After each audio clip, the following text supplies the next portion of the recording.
எங்களுடைய கூட்டணி ஆட்சி அமைக்கணும்னு சொல்றேன். கூட்டணி ஆட்சி அமைக்கணும்னு சொல்றேன். நீங்க தவறா புரிஞ்சுட்டு வெளிப்பட்ட நான் என்ன? அதிமுக கூட்டணி ஆட்சிக்கு வந்தால் அதிமுக அமைச்சரவை அமையும் என எதிர்க்கட்சித் தலைவர் எடப்பாடி பழனிசாமி தெரிவித்தது குறித்து பாஜக மாநில தலைவர் நயினார் நாகேந்திரன் கருத்து தெரிவித்துள்ளார்.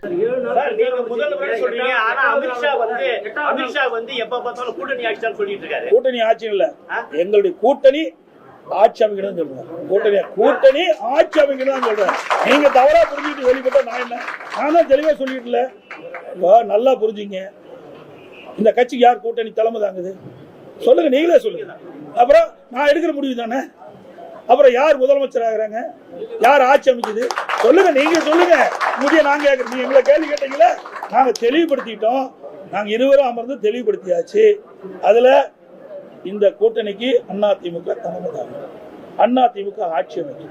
அதுல இபிஎஸ் இன்னும் உங்களுக்கு தெளிவுபடுத்தணும். வேணுமே அதை தோண்டி தோண்டி ஏதாவது ஒரு விறுவிறுப்பான செய்தி ஊடகத்துக்கு வேணும். இந்த கூட்டணியில் ஏதாவது விரிசல் ஏற்படுத்தணும். ஒன்றும் முடியாது. தெளிவான கூட்டணி, அதிமுக கூட்டணி பிரம்மாண்டமான வெற்றி பெறும், தனிப்பெரும் ஆட்சியை அமைக்கும். சார் அந்த பாத்துக்கலாம் விடுங்க. எங்க பந்தியிலே குறை வைக்கல, இலை ஓட்டினேன்.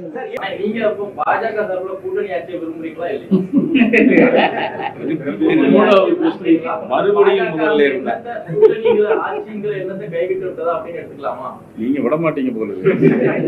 அதாவது எப்படின்னா, நான் 100 தடவை சொல்லிட்டேன், முதலமைச்சர்கிட்ட எல்லாம் கேட்டு பதில் சொல்லுங்க அப்படின்னு போன தடவை உங்கள்கிட்ட நான் சொல்லியிருக்கேன். அதை நீங்க முதலமைச்சர்கிட்ட கேட்டு பதில் சொல்லுங்க, நான் இதுக்கு பதில் சொல்றேன்.